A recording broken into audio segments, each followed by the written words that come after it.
Well, hello, everyone, and pleasant greetings to you wherever you happen to be today. I am Michael Hinkson, the host of Unstoppable Mindset, where inclusion, diversity, and the unexpected meet. It's a lot of fun to be here. I really appreciate you joining us today.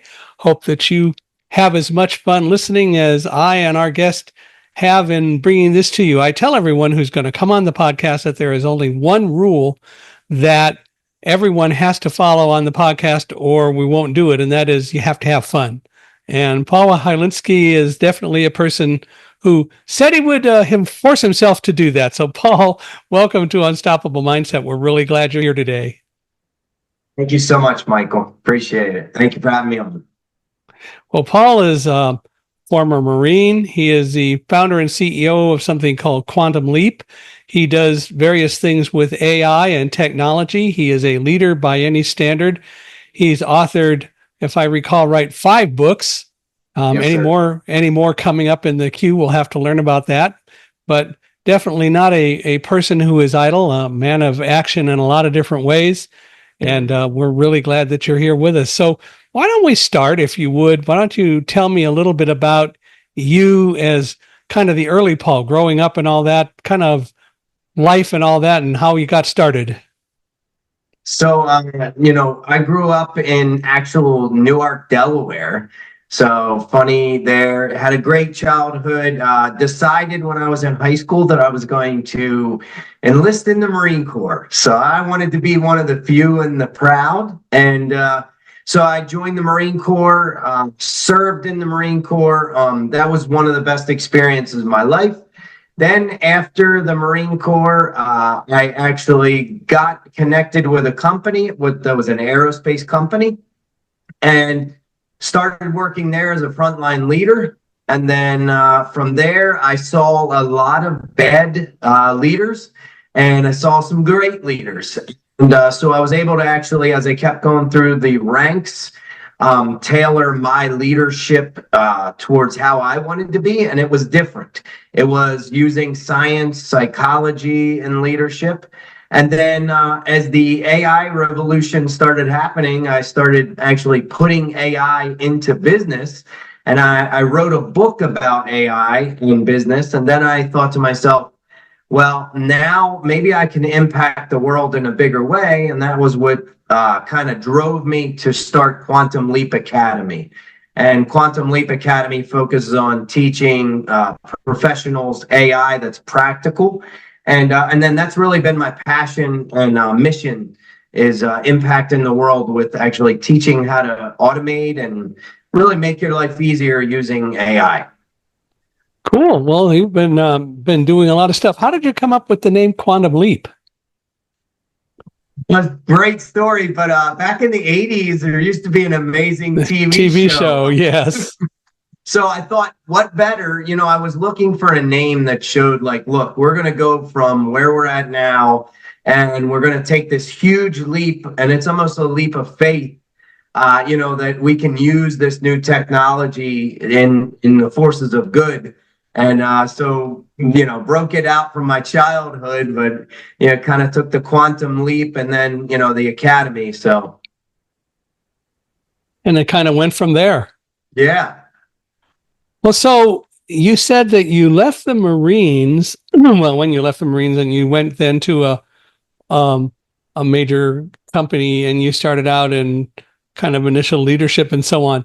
How did being a Marine help you in terms of dealing with and understanding leadership, much less what made a good leader and what made a leader not necessarily a good leader? For me, and I've done a few talks and I've done a couple TED Talks actually on this. And for me, the military is a great example of what I like to call the total leadership.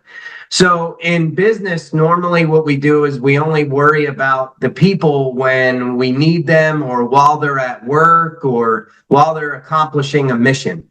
But in the military, we have to worry about the total person. Because even the person's home life or maybe things they have going on outside of the mission impact their ability to carry out the mission. And, I've said a couple things, about just Well, the military rewards people. So in the military, you get medals and you get medals and awards for sacrificing yourself for the good of your people. But in business, a lot of times you get raises and promotions for sacrificing everyone around you for the good of yourself. And I think that's a flawed dynamic that I really got to see in action in the military, and I've brought that into the civilian business life.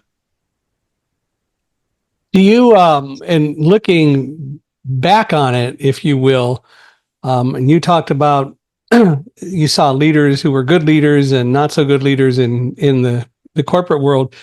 And I don't want to pick on the military, but did you see the same sort of thing at all in the military, or do they really weed out people who don't tend to do very well in the leadership roles? That's actually a myth. So most people think that there's only great leaders in the military. That is a so myth. You did find some that weren't necessarily Yes. so okay.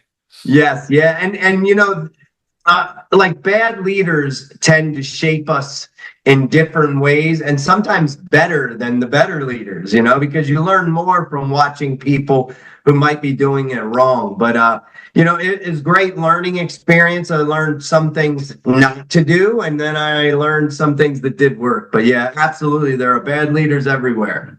So what would you define as a bad leader? What are some things that you experienced or you've seen that made people not necessarily such great leaders? Yeah, so for me, it's leading through intimidation and fear. That was a practice that was made pretty common all throughout 1970s, 1980s. And the myth there was that people stayed because they were okay with the treatment. Well, in reality, the reason why they stayed to endure that horrible kind of leadership was because they had pensions. Well, the world now doesn't have pensions for most part. So people stay because they like the place or they like the culture. Another defining factor for me for leadership is, do I feel psychologically safe with that person? Yeah. And, psychological safety and the ability to make mistakes and the ability to make failures and view them as growth really defines a leader that's focused on the future and not just on the present or the past. In the military, did people have much opportunity when they encountered somebody who wasn't necessarily a good leader to move elsewhere? I would think that was probably more challenging to do than when you're working for a company, especially a large company where you could transfer probably easier. Is that true? Yeah, that is true. So sometimes you had to endure it, and then you make the best out of a situation. And like I was saying earlier, sometimes that's where I learned, as I was going through things that just didn't work. Yeah. And the way you talk to people and treat people, and just even the overall demeanor that you have as a leader, matters. And everything you say is a communication, but everything you do is a communication as well. And a lot of leaders don't remember that, or they don't visualize that. I know for me personally, and you mentioned the whole concept of fear and intimidation, and I've experienced it from time to time for a variety of reasons. Being blind and interacting with people, I faced challenges because people tended to not necessarily view blindness as they should. And so oftentimes I would have people say to me, well, you got to work harder and different than everyone else because you're blind, and your people aren't going to perceive you as being competent. Well, there's truth to that to a degree, but there are ways to approach that as a leader. And I would think that when you're telling someone all the time, you got to be better, you got to be smarter, and so on, as opposed to saying, how do we make sure that you shine as best as you possibly can? And I don't know when I adopted this method of operation, but one of the things that I discovered fairly early on was that as I was managing people, and when I started really hiring people and opening offices for companies, one of the things that I said to people was, look, I'm hiring you because you've demonstrated to me or you've convinced me that you can do the job. So my job isn't to boss you around. My job is to work with you specifically to see how I can add value to what you're doing to make you the best performer that you can be. And what I discovered is that the people who really got that and understood it and chose to find ways that I could work with them and use the skills that I have. And oftentimes they took the lead in discovering what they thought that I could help with. But we worked together, and when they got that concept, they really did perform a whole lot better than those who didn't get it. That's a great strategy. Well, I think it's important because I think that fear and intimidation doesn't help anyone, and it doesn't help you or anyone to develop a real trust. If you're just dealing with someone out of fear as opposed to dealing with someone through trust and teamwork, it can be a challenge. Yeah, I think, one of the things that we're finding out more and more, and companies are finding out, is they never really made significant headway to fix issues or to get real growth because of that fear and intimidation. And I mean, just take mistakes, right? If I'm afraid to make a mistake, I'm going to lie, cheat, and steal my way out of that mistake. I'm going to blame it on everyone else. Yeah. But if I'm not afraid to make the mistake, then I'll tell you as my leader exactly what happened. And then as the leader, if you know exactly what happened, you can work corrective action and fix it and make the environment better. And that's where the beauty and the secret behind that is. Well, or the other part of it is because you acknowledge the mistake and so on, the leader will let you do the corrective acting and take the corrective steps that need to be done. Because especially that will be a good learning experience for you, but they're there to support you, which is really the issue. And I think when leaders change their mindset from failure being this negative connotation and, failure being this bad thing to, hey, that's just another step towards our growth, but what did you learn from it? Or what are you going to do different, right? All those things. Then all of a sudden people start to realize they're in a growth mindset. They can fail, they can learn, they can proceed, and then they end up growing. Yeah. And I think overall, people really do want to grow. They want to evolve, but the leader is or ought to be the person to help really create that environment for people. Yep. And spot on. I mean, who wakes up in the morning and says, hey, I'm going to be a loser today. I'm going to be a failure today, right? Nobody. So, but people fail and people might not get something. They might not understand something. And you're spot on. The leader has to be the one that's their cheerleader or their coach or their mentor or giving them direction on, hey, you didn't really do well on this, but this is what you need to do next time. It's definitely a different way. Or you didn't do well. Do you have any idea of why? Because it's always great if you can figure it out. I have worked with guide dogs since 1964, and it took a couple of dogs for me to develop and begin to articulate this. But what I learned is that every time I got a new guide dog, and we would spend time at the school or whatever, what I'm really doing there is beginning the process of creating a bond with a new teammate. And make no mistake, dogs are as much a part of a team as anyone else if you allow that to happen. Most people really look down on dogs, but the reality is that they have a lot of senses and they have a lot to contribute. And the thing is, if you believe people like Cesar Milano and so on, the thing is, dogs really want to be a part, and they really want you to tell them what you expect from them. And in that sense, it's really cool. They don't have hidden agendas like people often do. And so the difficulty with people with hidden agendas is it makes it more difficult to trust them. And sometimes you can break through that, and the hidden agenda isn't such a hidden agenda, and it isn't necessarily a negative agenda at all. But we tend to be very closed in terms of trusting others because we're always concerned about what hidden agendas they have. Dogs, I believe, do love unconditionally, but I don't think that they trust unconditionally. But the difference between a dog and a person is that a dog is generally more open to trust unless something just really hurt them, which is something typically that it would be a person who did that. But dogs are open to trust. And if you create that trusting relationship, it is second to none. Yeah, that's interesting. I didn't even know that. Yeah, they the reality is that they want to please, they want to do a good job.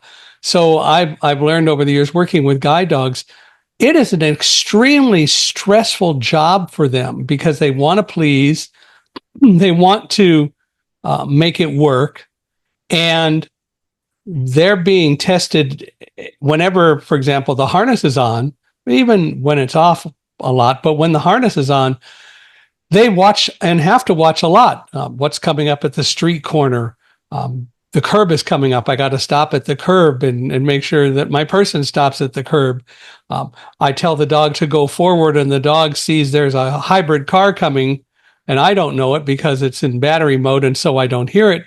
But the dog, if I create a good teaming relationship with that dog, the dog knows that it has the authority to not budge, to make sure that we don't get smushed by the car. Likewise, if everything is fine, then the dog will go. But the dog has a lot of decisions to make in the guiding process. They don't lead, they guide. It's my job to know where to go and how to get there. And I need to learn that as I travel and make that happen. And the neat thing about it is that when the dog understands I'm doing my job, it feels a lot better about doing its job, and it knows what its job is. That's pretty amazing.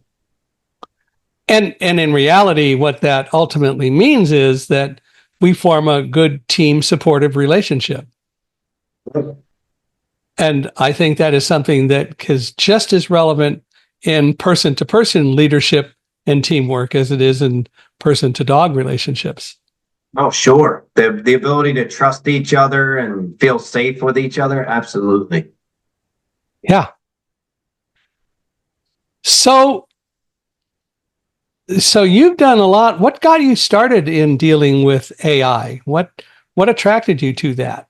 Yeah, my fourth book was actually titled The Evolution of Leadership. So AI had just kind of started coming online, and I started researching AI. And then I thought to myself, okay, well, now that I've researched it, I'm going to start actually using it.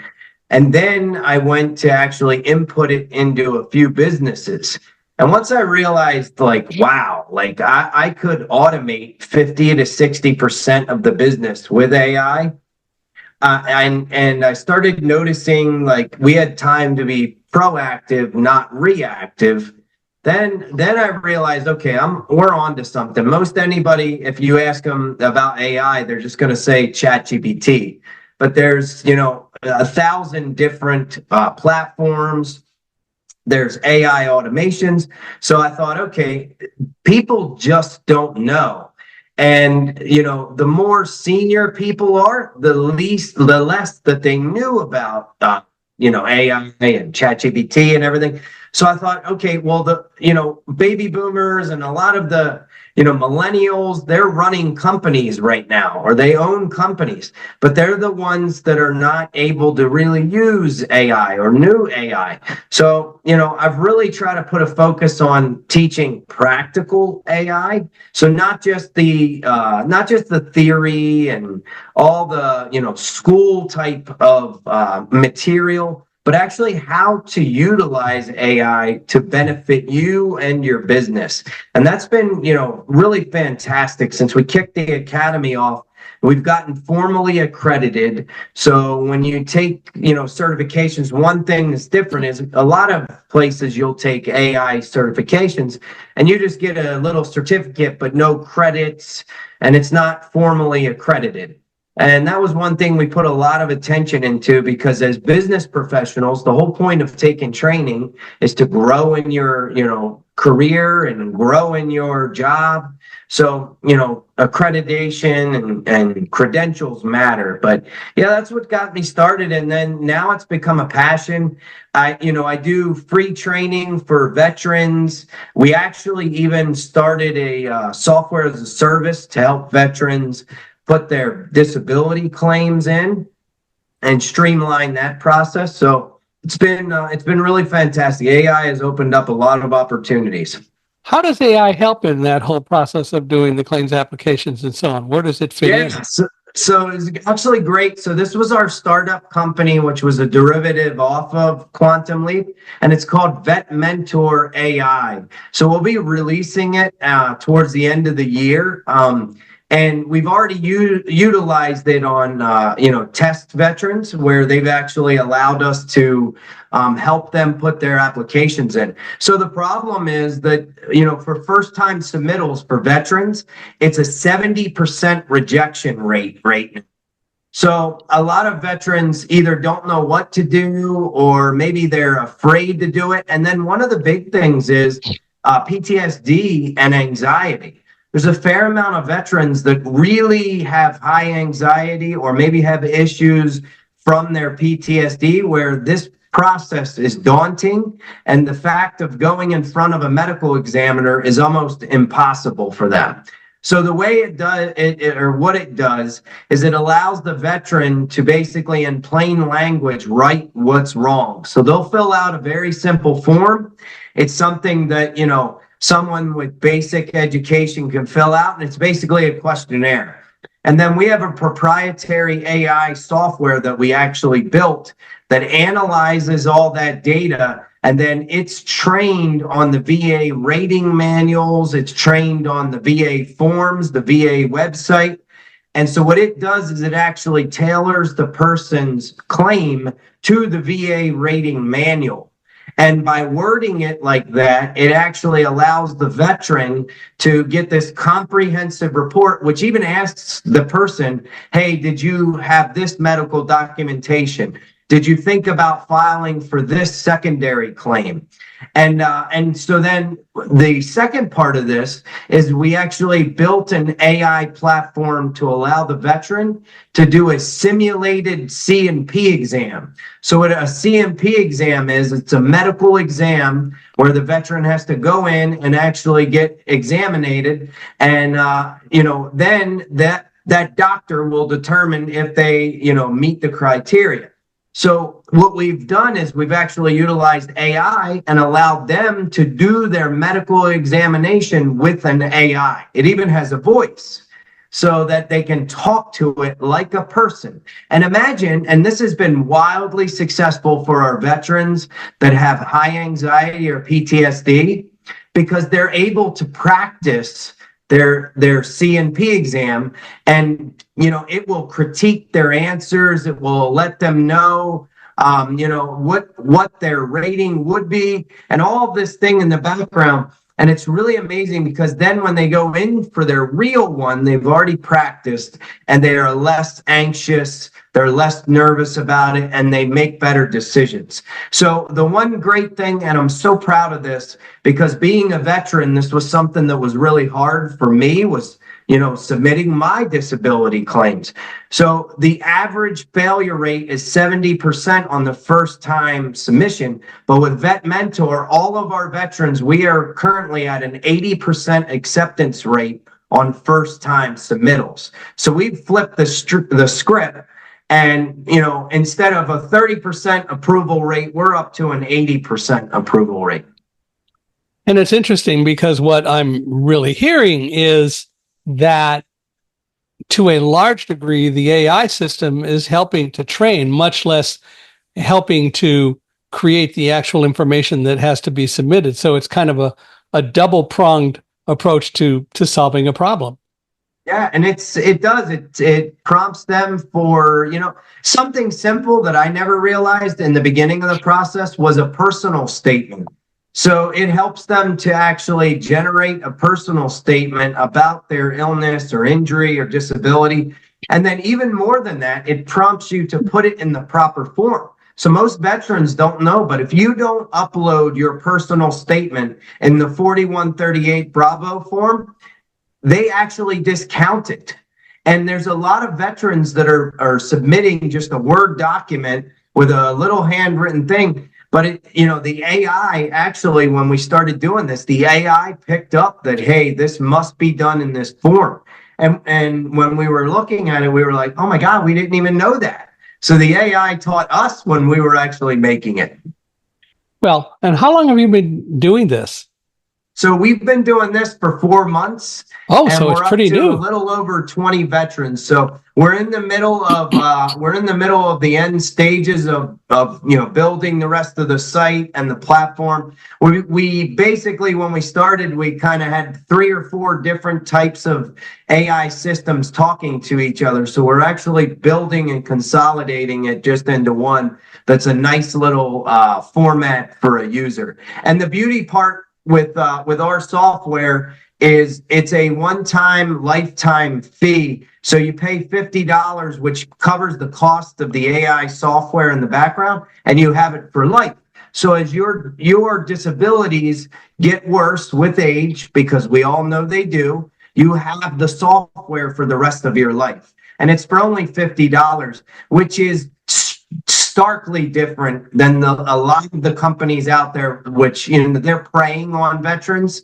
And what they do is they take thousands of dollars or percentages off of their disability every single month. So that's one of the things that we wanted to do when I made this company. It wasn't to make money, it was to impact the world. So that's why we keep it just as a lifetime fee, just a $50 one time and you're done. So the veteran basically just pays for the software. Is VetMentor a nonprofit, like a 501c3 company? So no, we're not right now. We haven't done any of that yet, just because we want to build the platform. It's fair. You've got to start somewhere, needless to say. Yeah. So we've helped over 20 veterans so far. So that was the big thing, was we got veterans in the beginning that were like, okay, well, let's try it out. And then we've done a couple pitches. We've been getting investments in the platform and everything. And the intention is, I want to roll this out nationwide to help veterans. There's a little over 1 million pending disability claims right now. And if you just go off of the standard statistics, 70% of them will get rejected. Yeah. And that is a horrible thing for a veteran who maybe is having trouble at work, or maybe their disability is impacting their ability to get promoted. And to have to go through that after they've honorably served the country, that I'm trying to fix that. Do you see expanding this and also working with people who aren't veterans by any chance? So we haven't thought of that, but that is a great idea. I was actually, we're in the VA Pathfinder system, because my intention in the beginning was actually to partner with the VA. Because imagine a VSO or one of the members from VA who are helping the veterans have this tool to help them. I think that would change the game too. Well, I'm thinking, for example, there are a lot of people with disabilities who have to navigate and interact with their state rehabilitation systems and so many other things that might very well benefit from what you're doing, and also who will learn a lot and that will help them with their confidence as well, which is kind of what prompted my question and my thought about it. I like it. We haven't yet, but you got my mind thinking now, and you know what happens when that. There you go. Yeah. Well, that's always a good thing, not a problem. So when you started really integrating AI into healthcare and doing the things that you were doing, what kind of challenges did you run into, or are you running into? Yeah, the first one was when I started integrating it into business.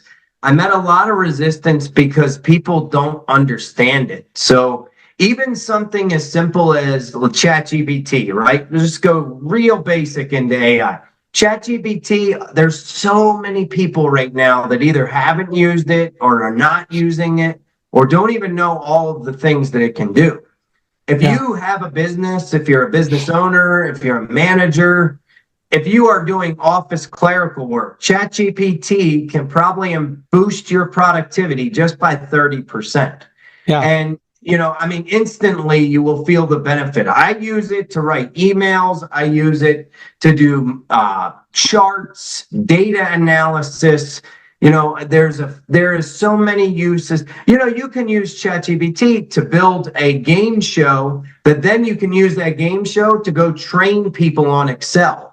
I mean, it's amazing the amount of limitless things that you're able to do with it. But ChatGPT is literally like one grain of sand in the beach that is AI. And most people don't know that.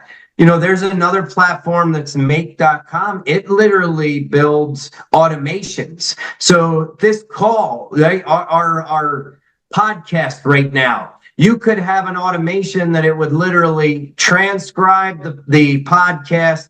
Then it could send it into 4 or 5 different directions. We could do a Google Doc. We could do a Google Sheet. We could put a summary about it. It would do everything all in one just by hitting one button. Yeah. And so businesses are starting to use this because it's automating most of the clerical work that they do. I know that I'm not using AI nearly to the extent that I could, even ChatGPT. And part of it has been that I've found some inaccessibility issues in some of the buttons that aren't labeled and so on. So, maybe I'll have to talk you into giving me a better lesson on using some AI stuff. But I appreciate and understand the concepts of it. And so I know what you're saying. And I've used it to write articles in the past. And what I do when I bring AI or ChatGPT into it is I'll tell it to write something. And then my job is to look at that and massage it and make it my own and add my own stuff to it. And in fact, I've actually told ChatGPT to create something, and I've told it to do it 6 or 7 times. And I take the best of all of those plus what I contribute to it and turn that into the article that I actually publish. But I think the most important part about it is that I really know what it's doing and what I'm doing. And I know that I have to be the one to control it. I can't just go off and let ChatGPT create something and then submit it. That's not only worthless, but it's certainly dishonest. I've said many times, teachers talk about students that use ChatGPT to write their papers and all that, and then they turn them in, and sometimes you can tell that they're written by ChatGPT and sometimes you can't. But teachers are worried about that. My reaction, and I have a secondary teaching credential, so I do understand something about all this, but my reaction is I think that for teachers, ChatGPT is great. If kids go off and write their own papers, great. If they use ChatGPT to do it, great. Because at the end of the day, you turn the paper in and then the teacher calls you up during a period and say, now defend your paper. You're going to know real quickly who really did the work and who didn't. Yep. And you brought up some good points there, right? So I have a colleague on LinkedIn who's the AI educator. And so what he actually has done is he's put a lot of AI into education. And there are softwares that a lot of teachers are using now that actually detect ChatGPT. Yeah, I've heard that. Detects AI. One of the best things that people can do, and this is something that most people know nothing about, but you can actually create a digital twin of yourself. And it's very easy to do on OpenAI. So you can create an assistant that's actually trained on how you write, how you sound, right? And so we did this very easily for me, where I downloaded all of my posts, all of my interactions and everything from LinkedIn, and I trained it on all of my books. So what happens is you literally have an AI system that talks like you, has your same tone, has the same humor that you do.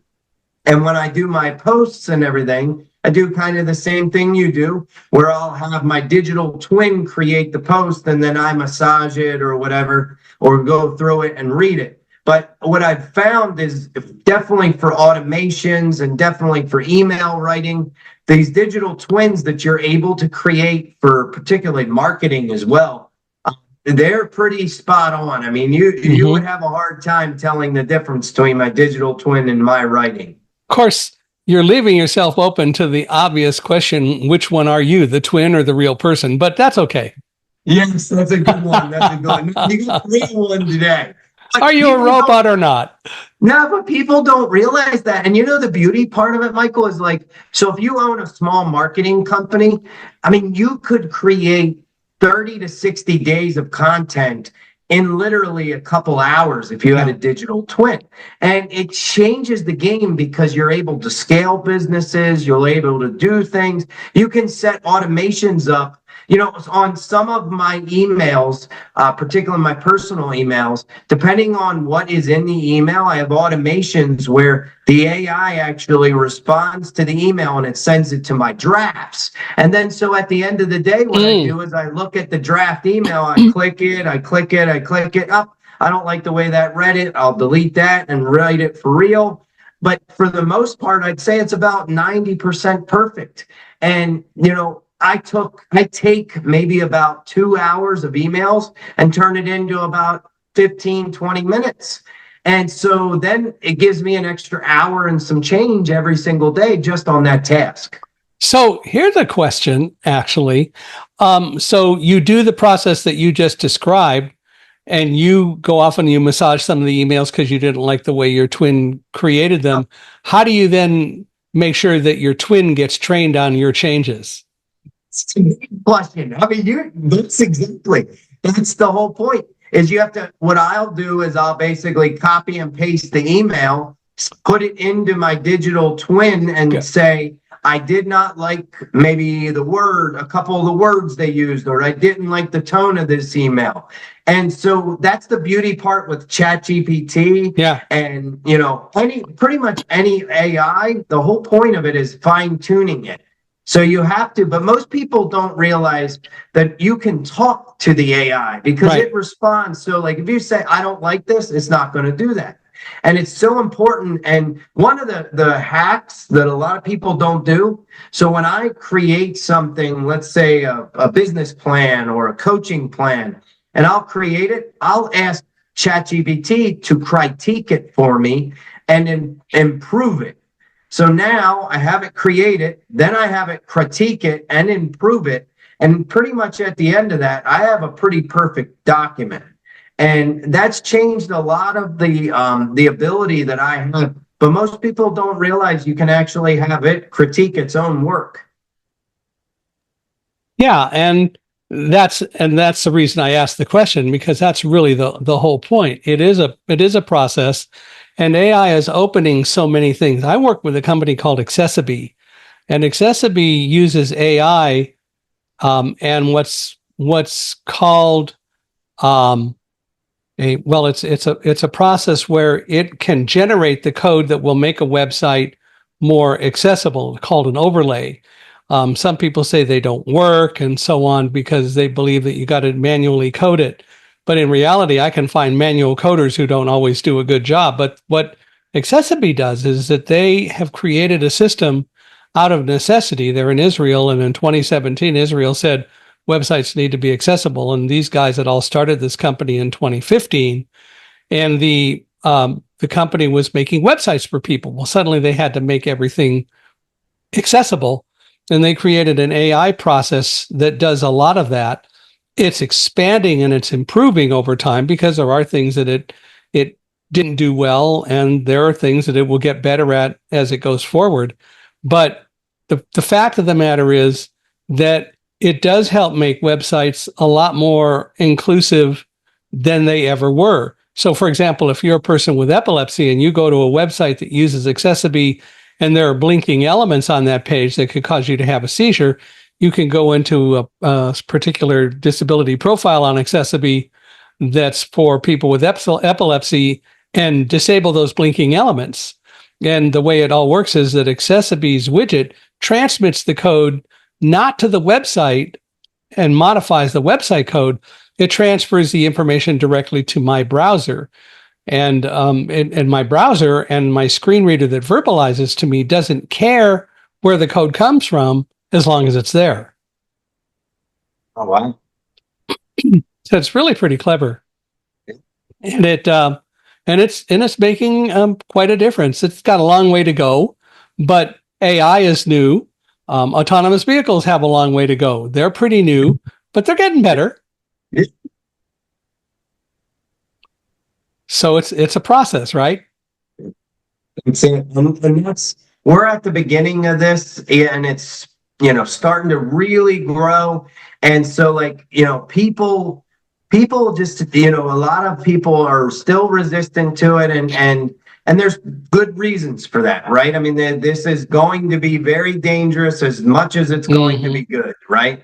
I mean, with the deep fakes and all the ability that you allow people to do with it, but there's that much good with it too. And Sure. knowing it, and once you start knowing it and knowing what to look for and learning it and everything, then you can start to pick up on maybe some not so good ways of using it, or the ethics about it, or the transparency about it. Yeah.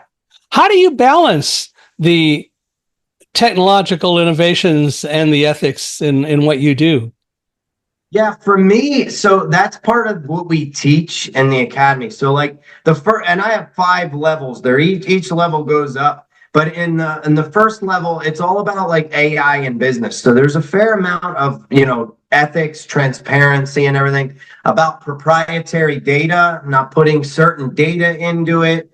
So for me, that is the biggest key, because especially with VetMentor, you're dealing with really touchy areas, medical information and everything. And, while it's kind of sanitized because of our process, it's new. And, and with anything new, there's going to be some type of resistance. There's going to be questions, and people with the lack of information, they make up their own, right? And that's where you get a lot of the confusion about AI right now. But I think it's important to realize that, this is new, so you have to tread carefully. And, the best way to actually protect yourself is to educate yourself. Yeah. And, the internet itself, it's got the dark web and the web that's not so dark. And there are going to be people who will misuse it. But what we need to learn is how to bring ethical decisions into it. And over time, hopefully we can bring down a lot of the so-called dark web, and let people know or get people to understand that's inappropriate behavior. And I think the same thing with AI. And yes, you're going to see people who get fooled. You're going to have a lot of challenges, but there is so much positivity that can come from it that is even more important than the negative parts. Yep. And I think, there are companies out there, because I've talked to a couple of their CEOs, that are actually building AI systems to detect negative AI, right? Like, so they can detect the deep fakes and everything. And, AI, the one touchy thing that it's done. So in the past, before the internet and everything, if somebody wanted to steal from you, they had to walk up to you and steal from you. They had to pickpocket you or actually rob you. So you got to see the person's face as they were taking something from you. When the internet came, you had hackers that had no face, right? So it was just this person on the other end of the computer, and they could steal your information or steal your money.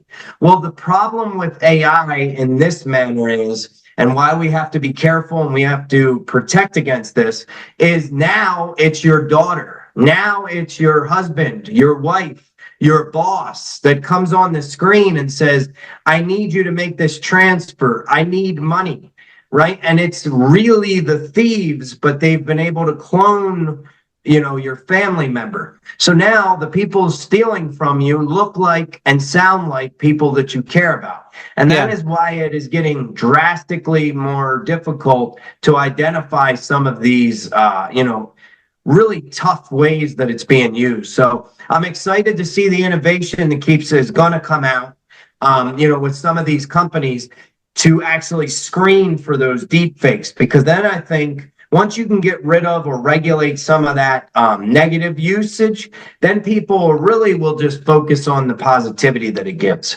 Yeah, because the reality is that it can be so positive for everyone. And that if people really learn that and catch on to it and ethically use it, there's no end to the capabilities and the positive things that they can bring about. Yep. I mean, you have 10-year-old children now coding websites because they've made it so easy they can literally type in to code a game. People are making their own games. You can go on Claude AI and literally make a web application just by saying, make a web application for a loan calculator. So you can create anything in the world. And before, I used to have to know how to code if I wanted to make something like that. Now I just type in what I want and it spits it out. Yeah. And it is going to get better, which is really what makes it so cool. And I hope that people will catch on and understand that being positive and doing it ethically really is better and worth more than the alternative. Yep. And I think so too. I think once we figure ways to have the AI protect against the AI, I think it'll be even better too. And I'm excited because from the students that I've had in the academy, so many people from beginner level to where they thought they knew, they thought they knew ChatGPT, they thought they knew automations.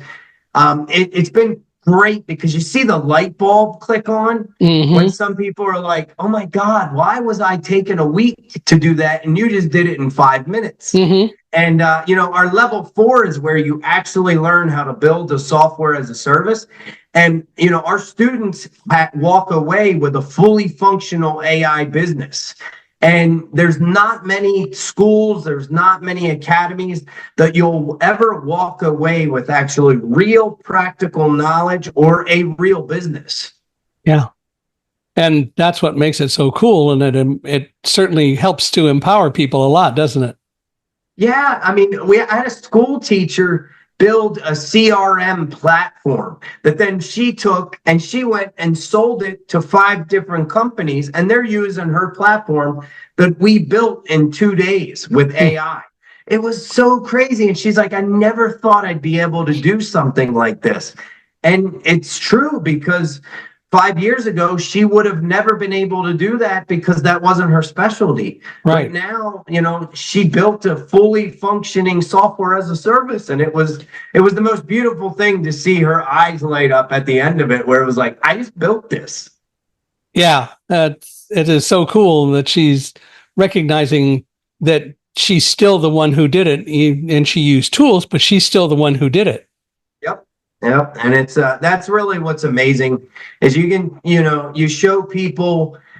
I bring up, a lot of examples, but most people don't realize what they actually have the power to. And a lot of people come on, especially the level 1 people come in and say, I can't learn this. This is just so hard for me. And then once you start breaking it down to a very simplistic level of, hey, this is how to prompt. This is how the system reads your words. And once you understand that, then everything else starts to make sense. And it's so beautiful because you have people, creating things they never thought they could before. Yeah. And that's what makes it so fun. And people do want to be creative, which is great. You've written several books. I know one you've written I'm intrigued about. We haven't discussed it yet. Error-Proofing Humans. Tell me about that. Yeah, so Error-Proofing Humans. I love the title. Oh, it's great. And, I got so many comments on that. So that book, actually, I'm so proud of it because it was an Amazon bestseller. I've been on a book tour with it and everything. So I originally brought that book up because I thought, okay, Error-Proofing Humans.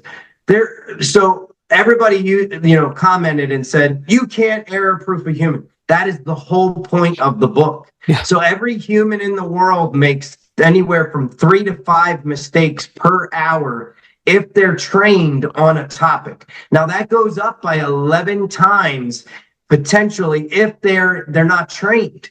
So you have people every day making mistake after mistake. Now, most of them are what they call micro mistakes, and they're detectable, right? So you can detect, okay, I typed in the wrong letter, so I hit the backspace or whatever.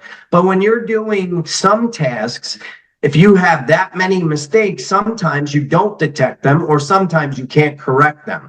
And that's when we have accidents and injuries and everything. So the whole point of the book is, what if you could error-proof processes and finally make an error-proof human? So what we do is we follow, and I did in the book, it's all the science and psychology behind human error, how to eliminate it or mitigate it. And one of the key strategies that I'll leave with like your viewers and listeners is the Swiss cheese method. Now you can use this in your house, you can use this in your business, and it was made up by or created by a guy named James Reason. And what he said was every process was like a piece of Swiss cheese. It had holes that the error or the accident could go through.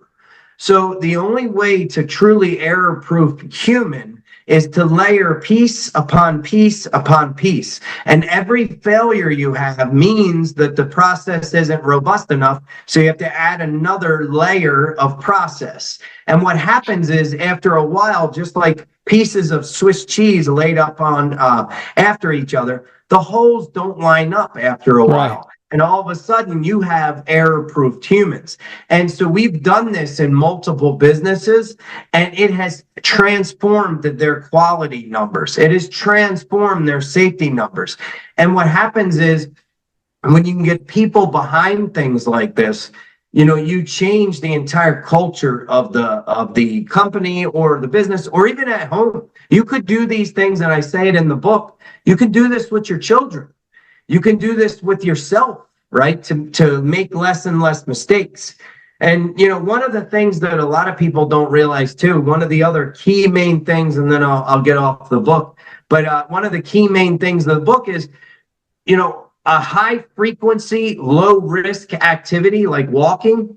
So 30% of all injuries in a workplace are slips, trips, and falls. Mm-hmm. And you'd ask yourself, well, how come people can't walk? Well, they can walk, right? But I don't look at my feet when I walk because it's a high frequency, low risk. So my mind becomes immediately complacent. But if I were to drive a fork truck, or let's say operate a crane with a heavy load, every little sound that thing makes, I'm going to be on super high alert. So people don't typically get injured on those high risk, low frequency jobs. So what you have to do in a workplace is you actually have to change the risk dynamic to make it feel more risky. And by layering process after process and sometimes check after check, you increase the risk profile, which decreases complacency. Yeah, which makes perfect sense, doesn't it? Yep. And I think that in reality we take so many things for granted. Gee, I don't know. I think there are a lot of drivers out there who consider driving like walking. It's high frequency and low risk, and it's not. And the way they drive, though, you'd think they think otherwise. Yep. And that's why there's a lot of accidents, but there was a study that said the most accidents happen closer to the person's property, closer to the person's house. And, when you look at that, it's because I'm getting closer to home. I'm comfortable with the area. I become more complacent. And now I might run through that stop sign, or I might make that turn a little faster than normal. So it's really important in an environment. And as we as leaders craft our environment, we need to look at the risk profile. We need to look at our processes. It's also true that what we have to do is to learn to be more disciplined about what we do. And I think that's a lot of what you're saying. When you get closer to home, you tend to be more undisciplined, but you've got to keep the discipline all the way through the process. Yep, absolutely. And that doesn't necessarily always happen. Were you a pilot when you were in the Marines? No, so I was actually worked on helicopters in the Marine Corps, and then after the Marine Corps, I said, I want to fly, and so I got my pilot's license. It was one of the best things I ever did in my life, and it taught me a lot about complacency because being a pilot and the checklists and everything, the entire cockpit is designed to defeat complacency. Yeah. And but I was telling a story last week. The most deadly time for a pilot is between 250 and 500 hours. And you think to yourself, again, these are experienced pilots. Like, why would somebody, be more dangerous than a brand new pilot? And it's because of that risk profile. As a brand new pilot, everything matters. I'm going through every single checklist item. Every noise that the aircraft makes, I'm hyper vigilant. But after about 250 to 500 hours, now I'm confident. I'm used to the plane. I might skip my checklist. I might do something riskier than normal, right? And that's the complacency death trap right there. Yeah. And so after 500 hours, you have done it enough that in theory, it dawns on you, I've got to stay disciplined. I've got to do this the right way, like I did at the beginning. And it makes me safer and it makes the flight safer. Yep. And sometimes, and a lot of pilots have told me this, sometimes during that little 250 to 500, you have a lot of near mistakes or mistakes that you learn from pretty quickly. Yeah. And then that's enough for them to say, yep, I got to break myself of this. Yeah, exactly right. Well, and we're seeing so many things at airports now. It's crazy. I don't understand how so many airplanes either collide with each other or other equipment collides with them and so on. How come we're seeing a lot more of that than we used to?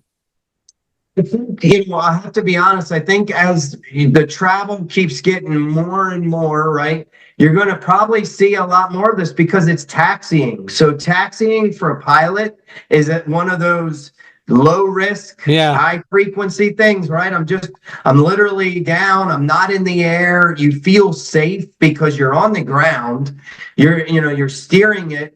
And a lot of times they're also very task saturated while they're taxiing. Yeah. So one thing most people don't see is while they're taxiing, they're going through checklists, they're prepping, and you don't have a good view of around you in the cockpit. You only have a window that you really can't see in the back, and so the reduced visibility, the high task saturation, and then that, high frequency, low risk, it's perfect environment for complacency to crop up. Well, and the reality is a lot of times it's not a pilot's fault that something happened. They're also relying on other people, whether it's air traffic controllers or whatever. And so there are just a lot of issues. And I think that it is something that hopefully National Transportation Safety Board and the FAA and so on will work more on to try to eliminate more of those accidents. I have a friend whose daughter went on a vacation last Saturday with her husband, and as they were backing away from the terminal, they got hit by some sort of piece of equipment, and it delayed everything by a day. I don't know any of the details, but just so many of those things happen. We've got to not allow things to be taken for granted, but I would not at all say it necessarily was in any way a pilot error, because there's no way for me to know that. And it probably wasn't, but it still happened, which is unfortunate. Humans. There's humans everywhere, so humans are prone to mistake. And exactly the point of the book is you're never going to error-proof a human, but you can error-proof processes. Yep, you can do that. Well, if people want to reach out to you and learn more about you, what you do, maybe become involved in your courses and so on, how do they do that? Yeah, so the best, and I love for people to do this. I have a fantastic network and a community on LinkedIn. So the best way to reach me, and you can reach me personally, is through LinkedIn. Just look up my name, Paul Hylenski. And then if you are interested in learning AI, it's Quantum Leap Academy. So it's www.quantumleapacademy.org. So it's going to be Spell .org. Yep. spell And spell Hylenski for me, please. so it's Hylenski. So Paul Hylenski on LinkedIn, which makes Yeah. sense. Yep. And that's it. Cool. Well, I want to thank you for being here and being a part of this today. It's been educational for me and it's been a lot of fun. I value the time that we spent. And maybe in the future, if you think we ought to talk some more, I'm always glad to do that. And we can do more of this, but I really appreciate all the sound knowledge and advice that you shared. And I hope everyone out there listening and watching appreciated it as well. Love to hear from you. If you would, let us know what you thought about our podcast today. You can reach me through email, Michael, MICHAELHI, at accessibe, ACCESSIBE.com, or go to our podcast page, www.michaelhingson.com/podcast. Michael Hingson's MICHAELHINGSON.com/podcast. Wherever you're listening, though, we hope that you like this well enough that you'll give us a 5-star rating as a review. We really value your reviews. We love them. Please give us a review. And if you've reviewed us on earlier podcasts, don't stop. We'd like to hear it about this one too. We really look forward to your comments and your thoughts. If you know of anyone who ought to be a guest, and Paul, you as well, if you think of anyone else who you think ought to come on our podcast, we'd love to hear from you. We're always looking for new friends to make and new people who have stories to tell.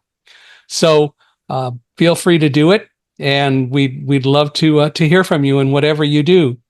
So, Paul, again, I want to thank you for being here. This has been absolutely a lot of fun, and I hope we get to do more of it in the future. Yeah, thank you so much. I really appreciate the opportunity, and this has been great. Thank you, Michael.